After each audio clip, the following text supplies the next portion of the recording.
আনারসের মুখের এই পাতাগুলোও নাকি খুব উপকারী। অনেকে বলে, এই পাতা সম্বন্ধে আমার খুব একটা আইডিয়া নেই। আমি জানি আনারস খেলে কৃমি সারে এবং এই পাতাগুলো বেটে খাওয়ালেও নাকি কৃমি সারে। পাতা থেকে আনারস খাওয়াটাই সব থেকে ভালো বলে আমার মনে হয়।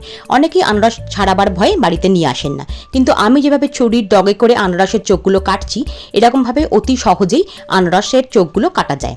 সেজন্য কোনো কুটকুটে বা মুখ চুলকোনোর ব্যাপার থাকে না এবং ভেতরের শক্ত পোর্শনটাকে আস্তে করে কেটে ফেলে দিতে হয়। অনেকে চাটনি করার সময় সেটাকে ঘষে দেয়, এই যে আমার হাতে যেটা আছে, কিন্তু আমি ইউজ করি না।